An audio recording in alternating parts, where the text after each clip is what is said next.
Welcome to the DeFi Standard, and this is Mickey B Fresh. And today we're going to talk about our favorite topic, XRP, and why it is for retail users just as it is for institutional users. Now, in the past, many of us, including myself, have thought of XRP as a banker's coin. It was going to be used only by institutions in cross-border payments and payment providers, and that it wasn't really designed for the retail user, and that maybe we were just a test for XRP and the XRP ledger. We were just there to help build liquidity for it. And this is something, a year or two, maybe 2018, 2019, I even thought. But the circumstances and the facts have changed dramatically. And now it is without a shadow of a doubt that XRP is for retail users just the same way it's for institutional use. And there is no conflict of interest where it can't be used by retail and used by institutional simultaneously. Now, the best example to show that this is for retail users too is look at the Flare network.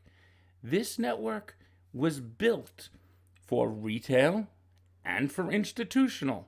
The creators of the Flare network, backed by the funding of Ripple, have created this network to be used by retail and institutional, just the same way the XRP ledger is for retail and institutional. Now, the ability to take our XRP and mint Fxrp with it in a trustless, decentralized way is proof alone to show that XRP is for the retail. So anyone's going to be able to mint Fxrp from a non-custodial wallet. You don't have to be an accredited investor. You don't have to be an institution. Any retail holder of XRP in any jurisdiction can mint Fxrp trustlessly. And I think that's very important to understand as an XRP holder, to know that this was made for you. The idea is a neutral bridge asset. That is the use case that Ripple's going for with RippleNet. And it's a huge use case. And it involves all the money. That's what's sent over cross borders, or at least a lot of the money. But at the same time, there's additional use cases and utility for XRP once you give it smart contracts and then once you give it daily yield. So everybody who owns XRP is going to be able to earn daily yield, earning Spark into their wallet every day. And then they'll be able to simultaneously utilize their XRP in the form of Fxrp. Say it be in a FlareFinance DeFi application. Say it be in a collateral deposition to mint a stablecoin and then bring that stablecoin over to the XRP ledger's decentralized exchange. Hence the word decentralized. Now, with the explosion of DeFi and everything that FlareFinance is building on the Flare network is all for retail. Now, institutional and enterprises can offer services and different products on top of these DeFi applications, but I don't think we should have the belief that that XRP is only for institutional. I think it's very important, and it's very important for these networks, especially the Flare network, for the XRP community to understand that this was built for you and for you to participate in. So it's not like we're just holding XRP alongside hoping that the institution use it and it's going to go up in price. No, it's not just that. We could actually utilize our XRP in different applications on Flare and eventually ones that are built on the XRP ledger. And then we could earn yield just by holding it. I mean, that's amazing. That is built for retail. But on Flare, the Flare network is designed to hold tremendous value on it.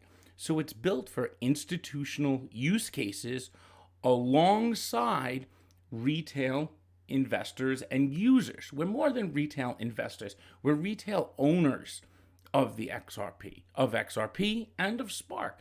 And we could utilize our assets in different applications on Flare and then even eventually trade them on the XRP ledger in a decentralized manner or in the FlareFinance DeFi applications.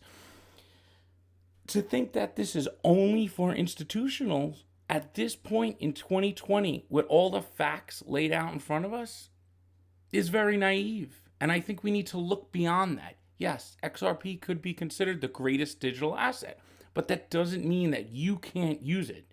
And it is made for you. The XRP ledger was built as a decentralized network. And Flare Network is going to be governed by the community.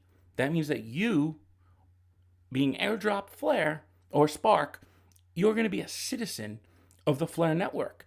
And now the Flare Network's governance is set up to be a liquid democracy, which means that everyone in the network who holds or owns Spark is going to be able to participate in governing that network. So there's not going to be just some special institutions who are going to make decisions.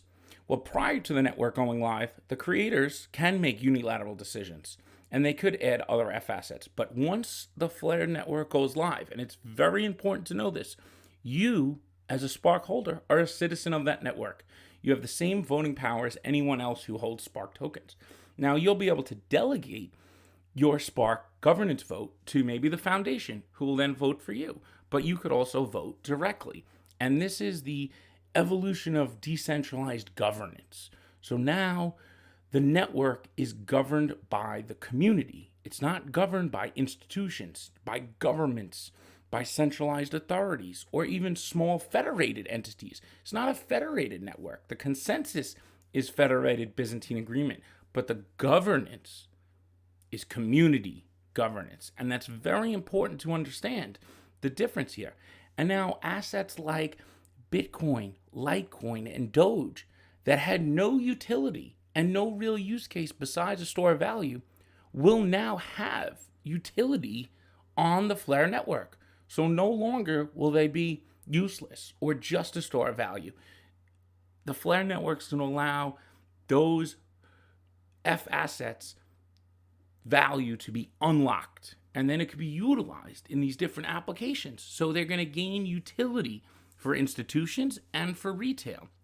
And us as XRP holders, we haven't had utility of XRP. So we all talk about it, especially me too, is that XRP's utility is what's going to drive the price. Yes, on an institutional level, that's a very big use case RippleNet is going for. But there's also the utility of XRP and FXRP then on the Flare network that retail holders can now utilize. So now it's just not a speculative asset, and we're not just holding, hoping the capital appreciation goes up. Now we could hold our asset, earn yield every day, compounding our Spark, which then we could use that Spark's FTSO vote, delegate it, earn more Spark. And now we're participating in the network, and then we could simultaneously use those FAssets in different applications on the Flare network. Like I said, DeFi protocols, maybe security tokens one day, and they could install on top a KYC AML layer so that institutions will be able to do regulated, compliant transactions on the Flare network. And us as Spark and FXRP, FBTC, FLTC holders will be able to integrate right from our wallets to be able to utilize all these applications right alongside the institutions and their applications. Because the network, the Flare network, doesn't use value to secure it.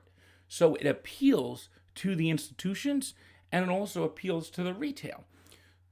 And liquid democracy is the governance structure here. And David Schwartz has talked about how we need decentralized governance. And the XRP ledger was not built with a full decentralized governance. It was 7-8 years ago. The governance structure is better than Bitcoin and better than Ethereum because the network can be changed and amendments, but it doesn't involve the whole community.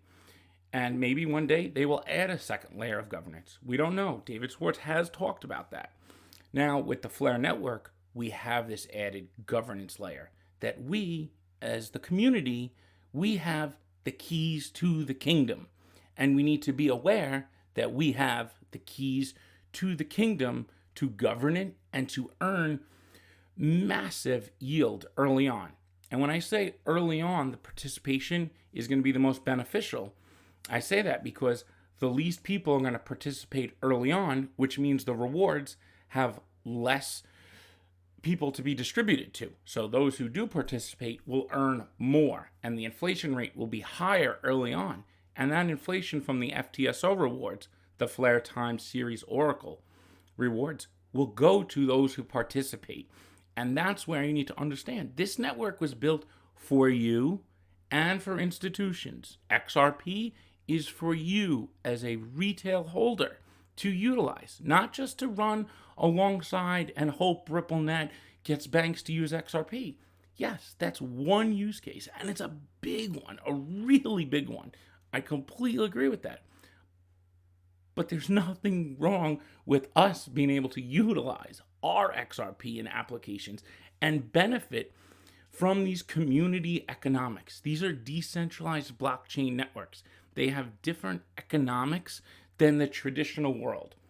And we have to shift our focus from trying to compare to the traditional markets and start looking into token engineering, crypto economics. That's where these blockchain networks are going. And community economics. That's where Forte Gaming has wrote some great blogs on Medium about. So I just want everyone to be aware that XRP is for you as a retail holder. There's nobody's going to take it away from you. It's not going to be just for accredited investors. This is distributed globally, all over the world. We don't know the outcome of the SEC case yet as of this current date, February 4th, 2021, but we soon will. But as of right now, it's for you, alongside institutional investors and institutional use cases, and especially the Flare network. We as an XRP community, we have the most advantageous place of all the communities. Like, it's great to have the LTC community, to have the Doge community. Eventually we'll have the Bitcoin community, and we'll have the Stellar community. But only the XRP community is being airdropped Spark. And we need to take advantage of that as a community. And we need to spread the awareness that this network is for us to participate in, and it's for us to govern. We're not here just to ride the coattails of Ripple anymore. That's still going on. But at the same time, we could participate, and we do have a place besides just being a hodler and speculating on hoping it goes up in price appreciation. We could earn yield and then use our assets and applications to earn even more yield. I'm Mickey B. Fresh, and I'm out.